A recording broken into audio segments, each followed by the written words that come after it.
Hello kabarangay! Mama L here! Namiss mo ba ang kwento natin kanina sa Radyo Nobela? Huwag ka na malungkot dahil ang istorya na hindi mo napakinggan sa radyo ay meron dito sa Barangay LS 91.1 Podcast. I-follow mo na ang aming podcast at huwag mo na rin kalimutang i-follow ang aming Facebook, Twitter, Instagram, TikTok at mag-subscribe sa aming YouTube channel. At syempre, araw-arawin pa rin ang pakikinig sa Barangay LS 91.1 forever!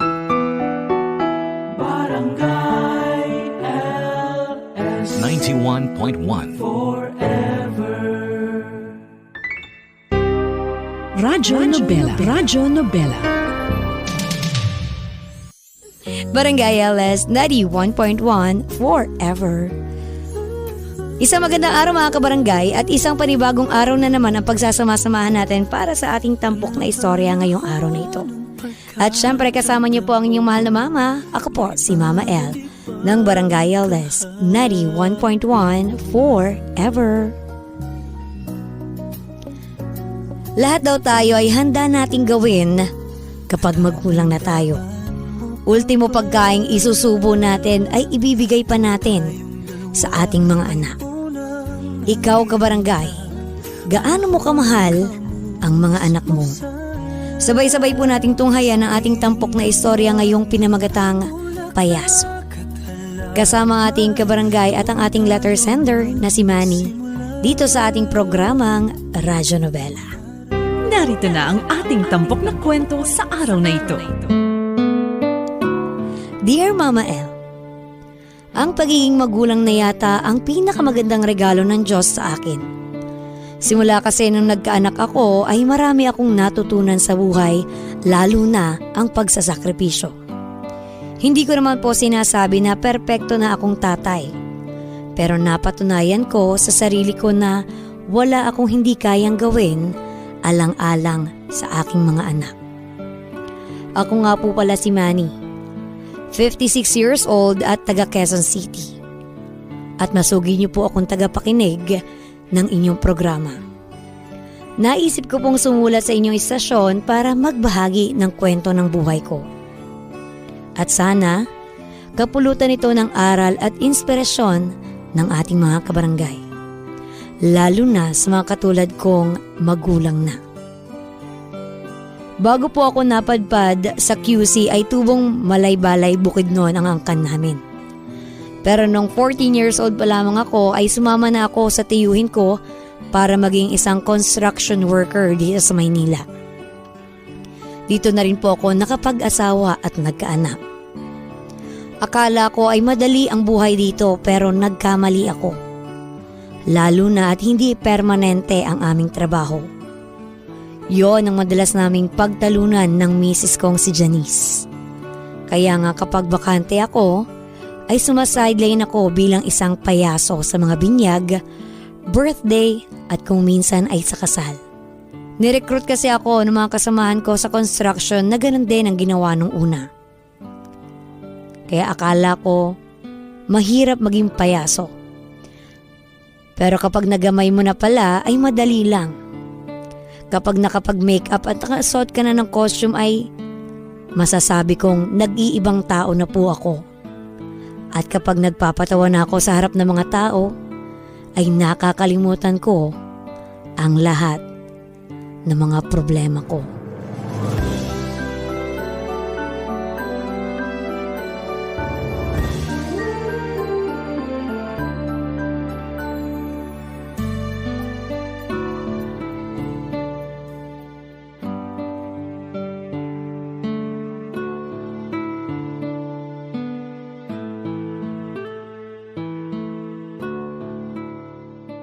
Teka, paubos na pala itong nilalagay ko sa muka. Kailangan kong bumili ng bago kasi may show ako sa susunod na linggo. Ano na naman yung nadidinig ko na bibilihin mo, Manny? Ikaw pala, mahal. Yung nilalagay ko sa muka. Kasi may show ako next week. Naimbitahan ako dun sa binyag ng anak ng kasamahan ko sa construction. Magkano naman ibabayad nila sa'yo dyan? Kasi mahal eh. Tungkol sa bagay na yon. Huwag mo sabihin na libre na naman yung pupuntahan mo. Mag-aabot na lang daw ng ulo ng lechon yung kaibigan ko pambayad. Bigay daw ng tsuhin niya yun pandagdag handa nila. Medyo kinapos kasi sila sa budget. Hindi na isama yung para sa payaso. Ulo ng lechon? lechon? Ano namang gagawin natin doon? Pwede nating ulamin yun ng ilang araw. Alam mo namang hindi ako mahilig sa lechon. Tsaka bakit ka pumayag? Hindi ko na natanggihan eh. Tapos kinuha na rin niya akong ninong ng anak niya. Sabi ko yun na lang regalo ko. Ay, naku naman. Hayaan mo na, minsan lang naman. Anong minsan? Nung nakaraang nagpayaso ka, hindi ka rin binayaran. Umuwi ka pa ritong gutom na gutom kasi naubusan ka ng pagkain dun sa birthday na pinuntahan mo. Nagsorry naman yung kumare natin, mahal. Tsaka kinabukasan, inabutan naman niya ako ng mga inani nilang papaya at kamatis. Ayos na rin kasi naigulay natin, di ba? Ay, hindi yun ayos kasi hinahayaan mong bayaran ka lang ng kung ano-ano ng mga kakilala mo. Di mo man lang ba naisip na kailangan din natin ng pera? Naisip ko naman yon. Kaya nga nagsisikap ako sa pagtatrabaho sa construction kung hindi ako nagpapayaso. Dapat kasi mag-construction ka na lang kaysa magpayaso. Wala ka namang napapala sa kakaganyan mo. Tapos ngayon, gusto mong bumili ng panlagay sa mukha mo pero wala ka namang kita dyan. Ay, hirap kasi sa'yo, Manny. Puro kakawang gawa. Mabubuhay ba ng pagkakawang gawa mong pamilya natin? Mahal, sana naman papunta yung usapan nating to. Saan pa ba? Di sa dapat nitong tumbukin. Baka nakakalimutan mo. May pamilya kang binubuhay. Hindi na nga sapat yung kinikita mo sa pagkukonstruction tapos naghahanap ka pa ng pagkakagastusan. Mabuti sana kung may kinikita ka dyan sa pagpapayaso mo wala naman. Marami naman ako napapasayang mga bata, kaya ayos na rin yun, mahal. Hindi tayo mabubuhay ng pagpapasaya mong yan. Kaya kung ako sa'yo, tigilan mo na yung pagpapayaso.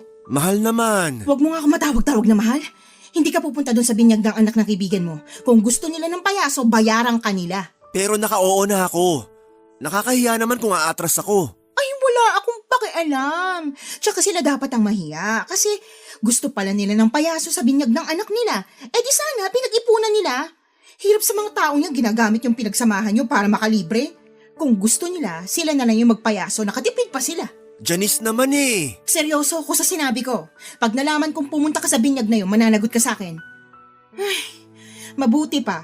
Maghanap ka na lang ng ibang mapagkakakitaan kaysa magpayaso. Tsaka kung tutuusin, hindi ka naman magaling. Hindi ka nakakatawa. Sobra ka naman magsalita. Matagal ko na kayang ginagawa ang pagpapayaso. Matagal na nga, pero parang tanga pa rin. Hindi ka naman magaling umarte.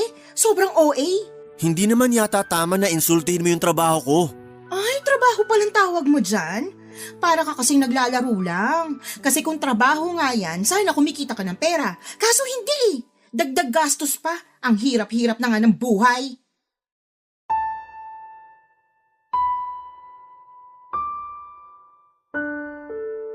Bilang padre de pamilya ay masakit sa akin na hindi ko kayang ibigay ang pangangailangan ng mga anak ko. Yun bang kahit anong pagsisikap ko sa buhay, kulang na kulang pa rin ang pagsasakripisyo ko. Kulang na lang na gawin kong araw ang gabi para lang magtrabaho pero madalas ay hindi pa rin sapat ang kinikita ko. Kaya lagi rin po kami nag-aaway ni Janice. Bagay na hindi rin lingid sa kaalaman ng panganay naming anak na si Elsie. Sa totoo lang, Mama El, ay nahihiya ako sa panganay ko. Kasi naiintindihan niya ang buhay namin. At alam niya ang rason kung bakit kami nagtatalo ng nanay niya. Mahal na mahal ko po ang mga anak ko. Sila ang buhay ko. At sila rin ang dahilan kung bakit ako nagsisikap. Kaya nga kahit ano pang masasakit na salita ang sabihin sa akin ni Janice, ay hindi ko na lang masyadong dinadamdam. At sa halip, ay mas lalo akong nagsisikap para maging mabuting tatay sa mga anak ko. Buti na lang, kahit papaano ay biniyayaan ako ng maunawaing anak.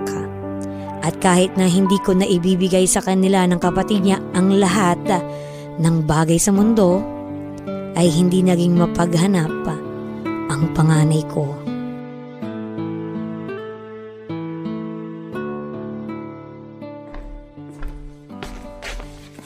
Tay, kape niyo po. Ay nako, nag-abala ka pa nak. Pero salamat sakto, di pa ako nagkakape. Mukhang busy po kayo dyan sa pagtutupi ng costume niyo May show po ba kayo? Ay, wala nak. Hindi ako tuloy Bakit po? Nalaman kasi ng nanay mo nung nakaraang araw. Ayun, nagalit siya kasi di naman daw ako babayaran ng kukuha sa akin para mag-show. Kaya hindi niya ako pinatuloy. Hindi naman po ba nakakaya dun sa kausap nyo? Siyempre nakakahiya. Pero ayos lang naman daw kasi nga wala rin naman siyang maibabayad sa akin kundi yung ulo ng lechon sa handaan nila. Ulo ng lechon? Masarap po yun. Kaso ayaw ng nanay mo nun. Hindi raw siya mahilig sa lechon. Nanay talaga? Pero naisip ko na may punto rin naman siya. Naawa lang naman ako dun sa kaibigan kong yun na magpapabinyag ng anak. Kaya sinabi kong pwede ako magpayaso sa kanila ng libre.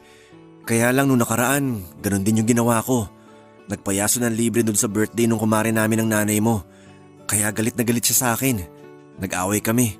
Yun po ba ang dahilan kung bakit hindi niya kayo kinakausap, Tay? Oo. Kaya nga napag-isip-isip ko na titigilan ko ng pagpapayaso. Tay, wag. Gustong-gusto po namin ang kapatid ko kapag nagpapayaso kayo. Kaya wag po kayong tumigil. Pero ayaw ng nanay niyo sa ginagawa ko, nak. Sabi niya hindi raw ako magaling umarte. Parang OA daw. Hindi lang po na-appreciate ni nanay yung ginagawa nyo. Pero kami na-appreciate namin, Tay. Kaya wag po kayong titigil kasi maraming bata ang malulungkot. Buti ka pa, nak. Suportado mo ang tatay. Salamat, ha.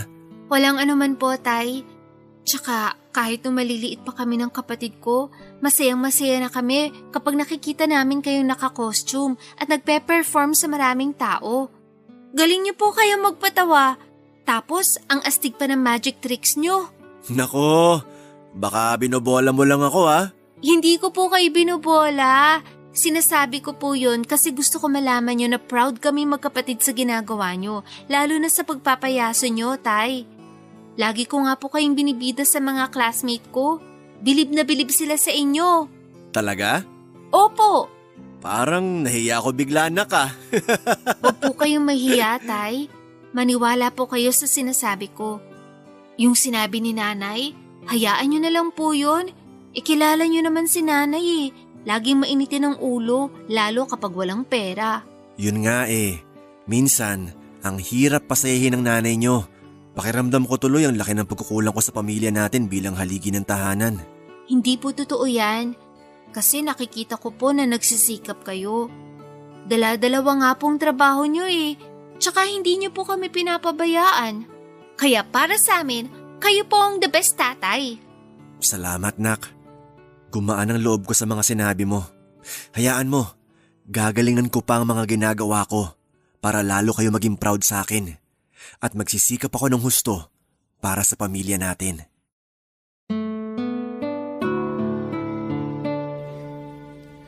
Nakilala ko si Janice noong araw sa Maynila. Nagtatrabaho siya bilang kasambahay sa isang mayamang pamilya, malapit sa lugar kung saan kami gumagawa ng bahay. Maganda po ang misis ko. Morena at may dimple sa kanang pisngi. Nagkagustuhan kami hanggang sa nabuntis ko siya. Kaya lang, pinalis siya ng amo niya sa pinapasukan niya nung malaman ang relasyon namin. Walang kamag-anak sa Maynila si Janice dahil katulad ko, probinsyana rin siya. Taga-Aklan po ang pamilya niya at doon na kami nagdesisyon na magsama at sa tulong po ng tiyo ko ay nakahanap kami doon ng murang mauupahan at kung saan doon na rin ipinanganak si Elsie. Parehong malapit sa akin ang dalawa kong anak na babae, Mama El. Pero mas close lang talaga si Elsie. At bukod doon, matalino rin ang panganay namin ni Janice. Masipag siyang mag-aral at pangarap niya maging negosyante balang araw. Lagi niyang sinasabi sa akin na gusto niya akong patayuan ng negosyo para hindi na ako mamasukan sa construction. Kasi raw, nakakapagod doon at palagi pa daw akong bilad sa araw. Kahit na lalaki ako, hindi ko po napigilang maiyak nung sabihin niya sa akin yun. At bilang isang ama, pinangako ko sa sarili ko na pagtatapusin ko ng pag-aaral ang mga anak ko para matupad ang mga pangarap nila sa buhay. Radyo Nobela. Minsan Mama El, bago ako matulog sa gabi ay lagi ako nagdadasal sa Diyos na sana magkaroon ng himala. Yun bang pagising ko sa umaga ay maayos na ang buhay namin. Pero imposible namang mangyari yon. Dahil lahat ng umaasenso sa buhay ay masipag at nagsisikap. Kaya yun po ang eksakto kong ginawa. Pero nahihirapan lang ako kapag si Janice na yung mismong hindi sumusuporta sa akin at sa ginagawa ko. Lagi niya kasi akong kinukutsa sa pagpapayaso ko. Kaya nasasaktan ako. Pero para sa akin, marangal na trabaho yon. Kung sa bagay, hindi ko naman masisisi si Janice kung ganun na lang niya maliitin ang hanap buhay ko. Para sa kanya po kasi ay hindi yun maipagmamalaki sa ibang tao. Ang hirap din naman kasing mag-apply ng disenteng trabaho lalo na't elementarya lang ang natapos ko sa pag-aaral. Pero buti na lang at nauunawaan ng panganay namin ang aming buhay. Kaya nga naging katulong ko na rin siya sa paghahanap buhay kahit na nag-aaral pa lang siya sa kolehiyo. Madalas din pong umi-extra bilang waitress sa catering business ng kaklase niya. Tapos kapag kailangan nila ng payaso, ay kinukuha nila ang serbisyo ko.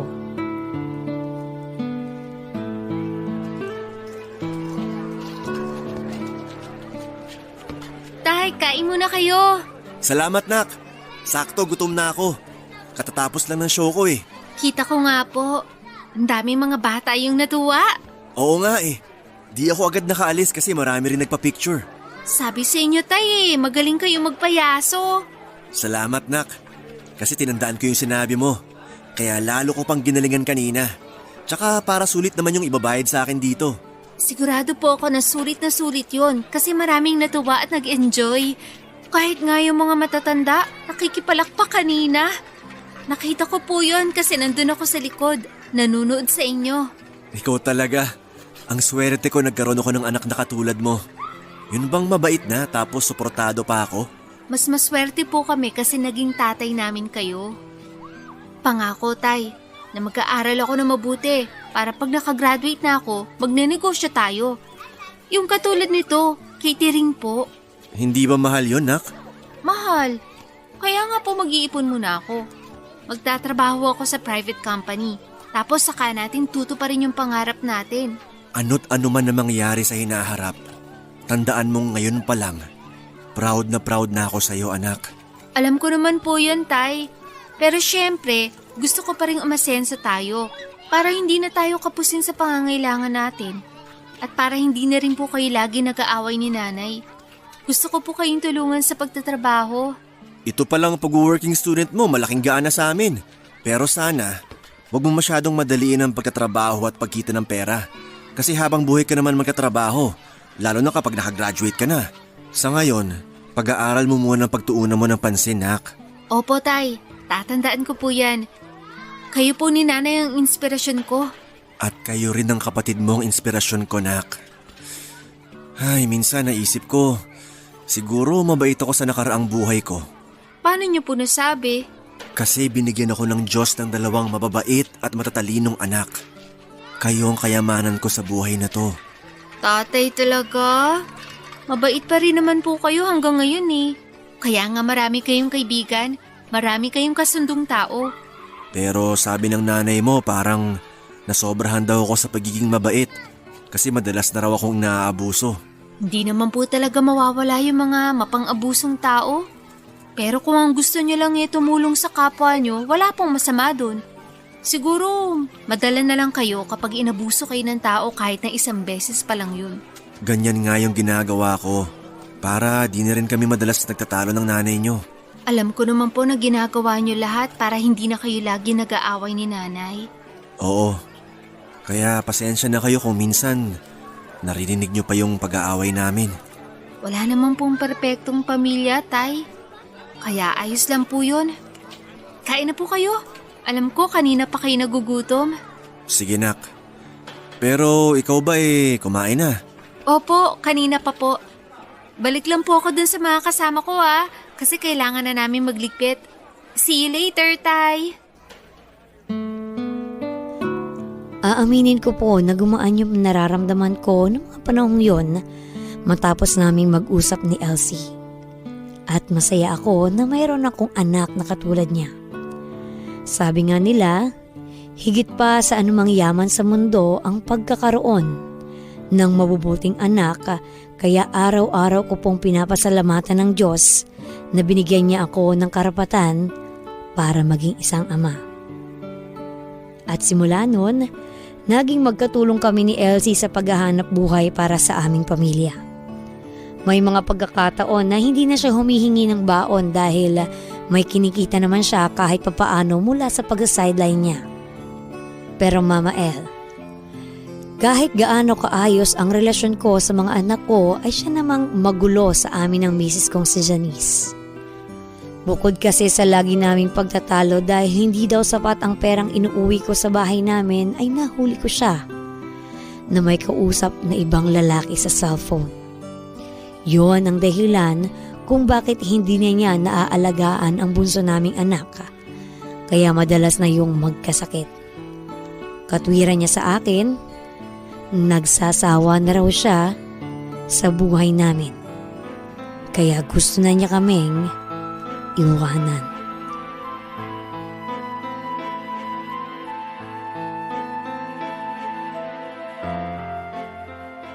Ayoko na sa pamilyang to. Gusto ko na umalis. Janice naman! Ano ba pinagsasabi mo? Hindi ka ba makahalata? Sawang-sawa na ako sa pagiging mahirap natin, Manny. Ayoko na ng buhay natin. At saan ka pupunta kung aalis ka? Sige nga! Doon sa katext mong lalaki? Ha? Tama ako, no? Sasama ka sa lalaking yon. Eh ano naman kung sasama ako sa kanya? Iiwan mo kami ng mga anak mo? Bakit hindi? Puro na lang naman kayo sakit sa ulo. Puro lang naman kahirapan na papala ko sa inyo. Lalo na sa'yo, Manny. Sana talaga din na lang ako nagpakasal sa'yo eh. Huwag mo namang sabihin yan. Baka marinig ka ng mga anak natin.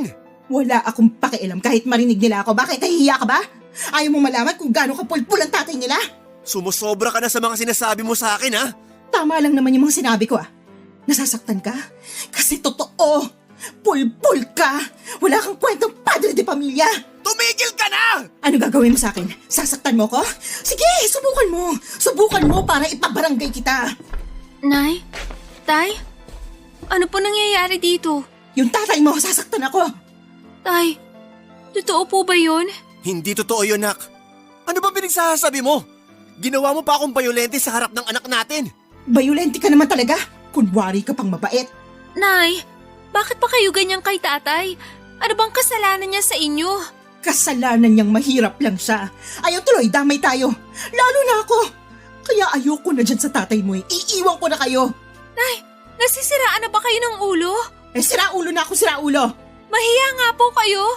Gusto niyo kaming iwanan kasi hindi maibigay ni tatay ang luho niyo? Hindi niya naman po tayo pinababayaan ah. Hindi nga.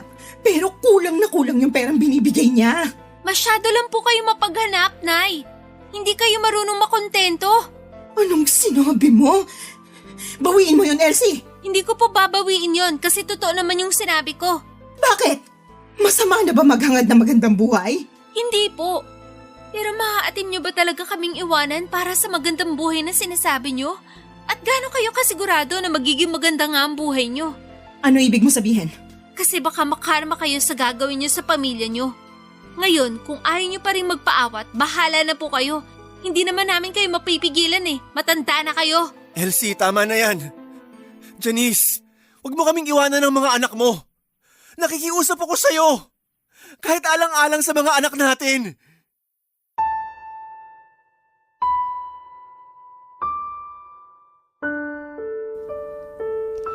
Hiyang-hiya kami noon kay Elsie dahil kailangan pa niyang pumagitna sa away naming mag-asawa. Para lang tumigil kami, Mama El. Aaminin ko po, nakapwa kami nadalas ng aming mga damdamin ni Janice, kaya kung ano-ano na lang na masasakit na salita ang nasabi namin sa isa't isa. Kahit ako, hindi ko nakilala ang sarili ko sa paraan ng pananalita ko sa aking asawa. Kaya nung ma-realize ko yon, ay agad po akong humingi ng dispensa kay Janice at sa mga anak namin. At tila maging si Janice ay tinablan din sa mga sinabi ni Elsie. kasi tinigilan na niya ang pakikipag-usap sa lalaki niya. Hindi rin niya po kami iniwan gaya ng sinabi niya, kaya naman kahit papaano ay nakahinga ako ng maluwag. Ayokong magkaroon ng broken family ang mga anak ko dahil naranasan ko ang hirap ng mawalan ng nanay.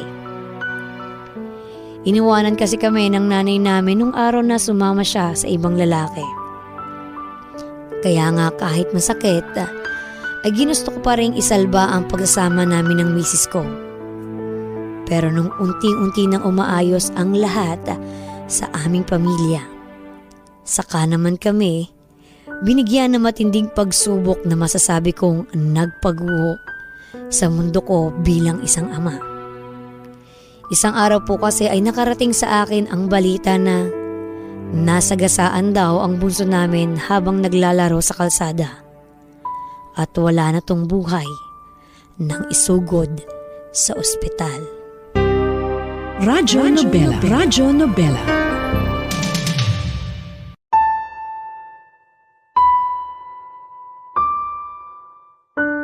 Galit na galit ako kay Janice dahil pinabayaan niya ang anak namin.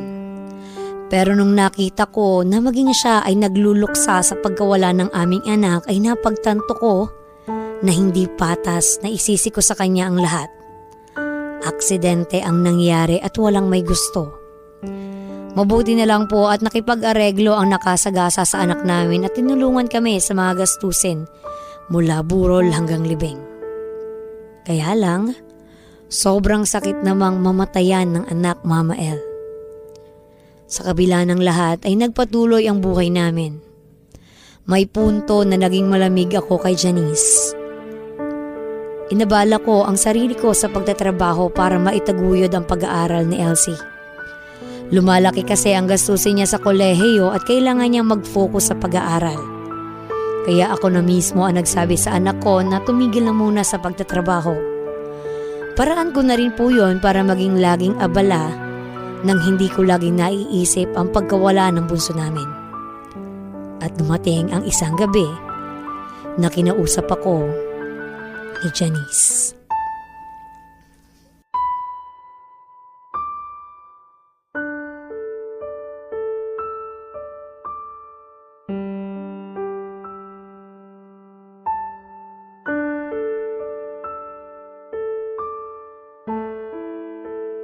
Manny, umiinom ka na naman. Bakit? Aawayan mo na naman ako? Hindi naman sa ganun, pero nag-aalala lang kasi ako sa'yo. Lagi ka na lang umiinom eh. Hindi pa naman sanay yung katawan mo sa alak. Hayaan mo na lang ako. Kasi pag lasing ako, mas madali akong makalimot. Mas madali kong nakakalimutan yung pagkawala ng bunso natin, Janice. Pero sa ginagawa mo, baka ikaw naman yung magkasakit. Paano na lang kami ni Elsie? Wow ah. Ngayon may pakialam ka na rin sa akin bigla. Manny naman. Baka nakakalimutan mo. Nakamuntik mo na kaming iwanan at ipagpalit dun sa kabit mo. Wala na kami. Tinapos ko na yung relasyon namin kasi naisip ko na mas mahalaga kayo ng mga anak mo sa akin. Kayo yung pinili ko. Huli na. Kasi wala na yung bunso natin. Alam ko. At hindi ko rin mapigilang sisihin ang sarili ko sa nangyari. Naisip ko na baka karma ko to kasi nagawa kitang lukuhin noon eh. Tapos, naisip ko pa na iwanan kayo para lang sa pesteng pangarap ko na umasenso at guminhawa ang buhay. Ang sama-sama kong ina, kaya kinuha sa akin yung anak ko.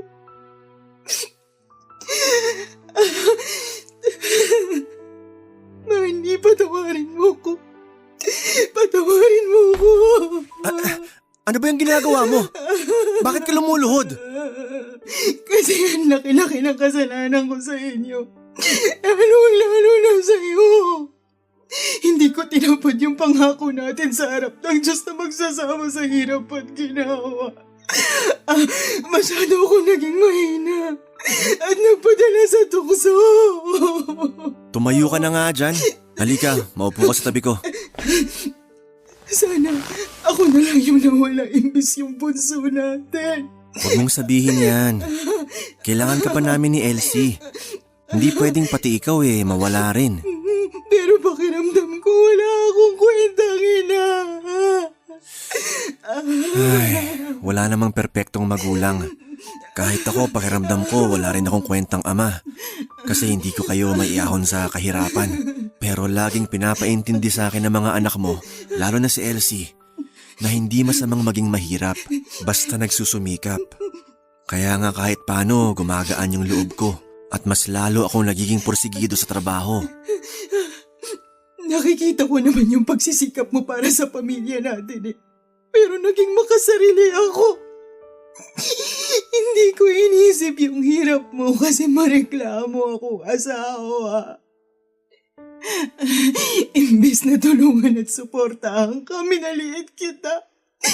Pati na rin yung mga trabaho mo na kung tutuusin marangal at disente. Oo, aaminin ko na nasasaktan ako pag nakakarinig ako ng hindi magagandang salita galing sa'yo. Pero hindi ko na yun masyadong iniisip. Kasi kung magpapaapekto ako doon, baka lalo lang akong panghinaan. Tsaka nakaraan na yun eh. Ang mahalaga yung ngayon. Yun bang magkakasama tayo? Pangako babawi ako. Gagawin ko lahat para maging mabuting asawa sa'yo at nanay kay Elsie. Patawarin niyo lang ako. Hindi naman kami galit sa'yo. Hindi ka rin namin sinisisi sa pagkawala ng bunso natin. Aksidente ang nangyari. Walang may gusto nun. Siguro sa ngayon masakit pa rin at mahirap tanggapin kaya ganito yung nararamdaman ko. Pero alam ko na darating yung araw na matatanggap ko rin. Natin. Tama ka. Lagi ko ang pinagdarasal sa Diyos na sana tulungan niya ako na maging mabuting tao para maalagaan ko kayo ni Elsie. Ayoko na ulit mawala ng mahal sa buhay. Ganon din yung nararamdaman ko. Hindi kita kayang mawala. Kaya matagal na kitang pinatawad.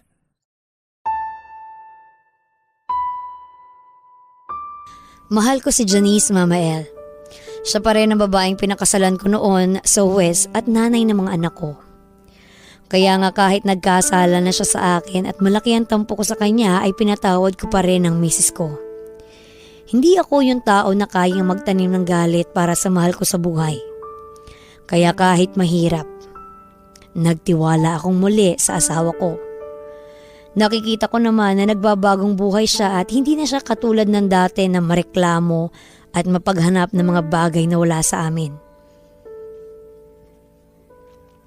Nagtitiis na rin siya at tinutulungan ako sa pagtataguyod sa aming pamilya kaya naman masaya na rin ako. At hindi nagtagal ay natupad ang matagal na naming pangarap sa buhay.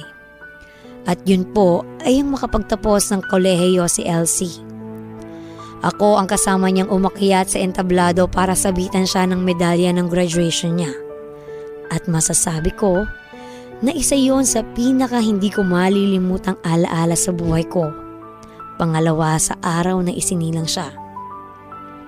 Proud po ako sa anak ko kasi nagbunga na rin ang pagsisikap niya. Hindi ko inobliga si Elsie na tumulong sa amin ng nanay niya pero siya po ang nagsabi sa amin na hinding-hindi niya kami pababayaan.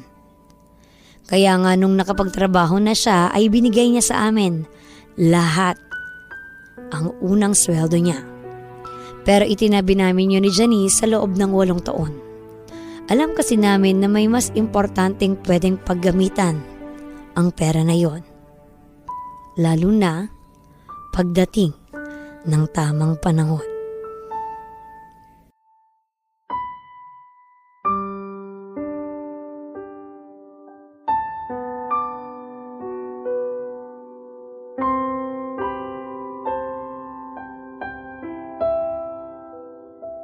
Ano pong lasa? Masarap po ba?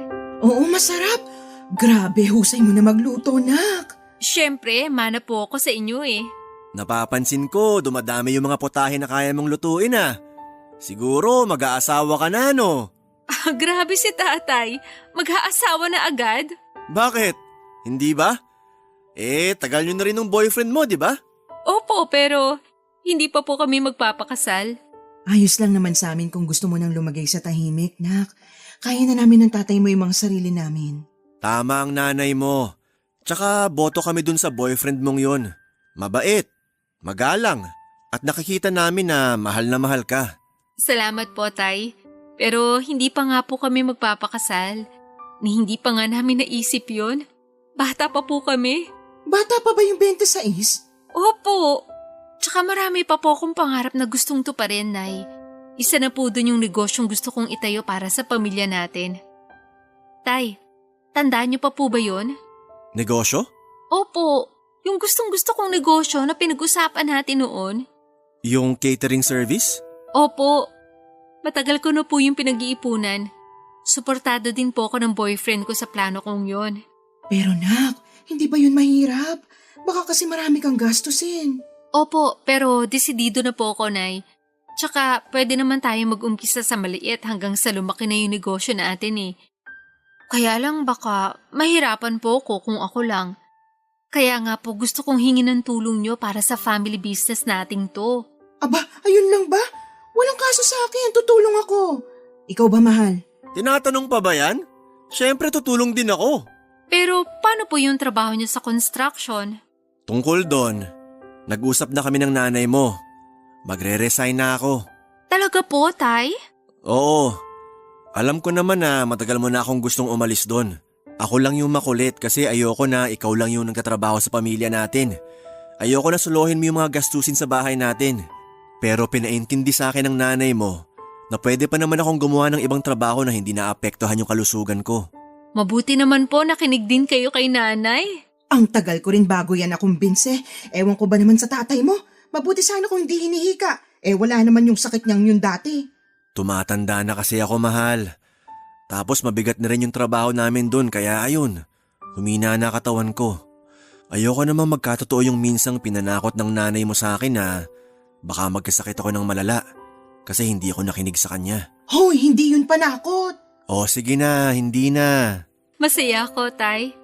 Kasi hindi na ako mag-aalala sa inyo na baka mapano kayo kapag nandun kayo sa site. Pero maninibago ako kasi sanay sa trabaho tong katawan ko eh. Marami naman tayong pwedeng gawin dito sa bahay. Maraming kukumpunihin dyan, oh. Sa bagay, medyo marami na ring sira ang bahay natin. Nung nakaraan ngang umulan may tumulo dun sa bandang kusina. Konting ingat naman, Manny. Nag-iingat naman. Kaya nga ayusin ko na yung tumutulo dun sa kisame. Basta, Tay, tulungan niyo po ako sa plano kong negosyo, ha? Kasi kapag pumatok yon, pwede na tayong makaipon para makabili ng bahay na masasabi nating atin talaga. Oo naman, nak. Maasahan mo kami dyan ng nanay mo.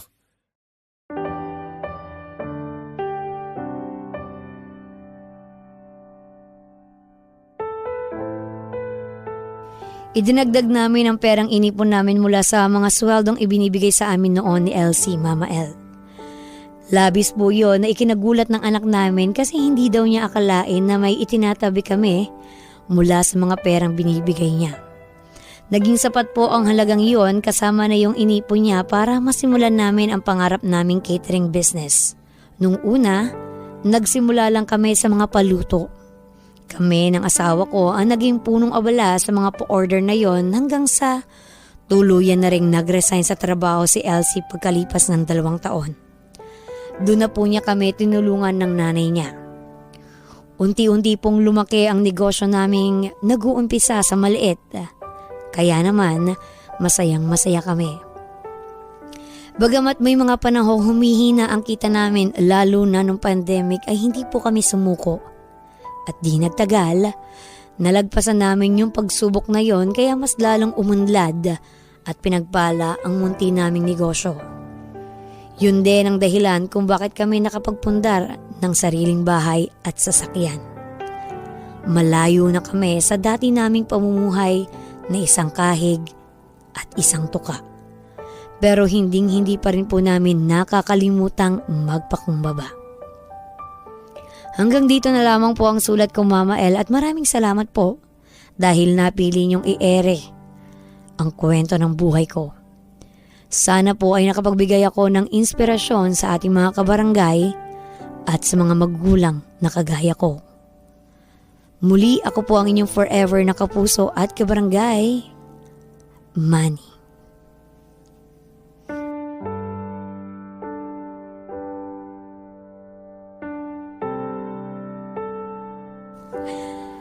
Mga kabarangay, binibigyan tayo ng pagsubok sa buhay kasi alam ng Diyos na kaya natin yung lagpasan. Kaya nga huwag tayong sumuko kasi darating yung araw na magbubunga rin ng sagana ang mga pinaghirapan natin. Napakahalaga po na marunong tayong magpatawad sa mga nagkasala sa atin. At kapag pinatawad tayo ng isang tao, gawin natin ang lahat para magbagong buhay. Katulad na lamang ng ginawa ni Janice nung minsang nakagawa siya ng kasalanan kay Manny. At katulad naman ni Manny, huwag tayong mawawalan ng pag-asa. Huwag tayong sumuko lalo na kung may pangarap tayo. Magsikap tayo at magpatuloy.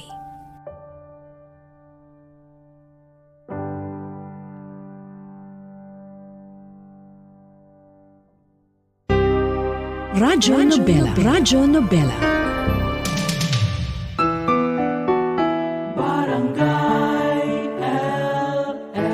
91.1. Hello kabarangay! Mama L here. Namiss mo ba ang kwento natin kanina sa Radyo Nobela? Huwag ka na malungkot dahil ang istorya na hindi mo napakinggan sa radyo ay meron dito sa Barangay LS 91.1 Podcast. I-follow mo na ang aming podcast at huwag mo na rin kalimutang i-follow ang aming Facebook, Twitter, Instagram, TikTok at mag-subscribe sa aming YouTube channel. At syempre, araw-arawin pa rin ang pakikinig sa Barangay LS 91.1 forever!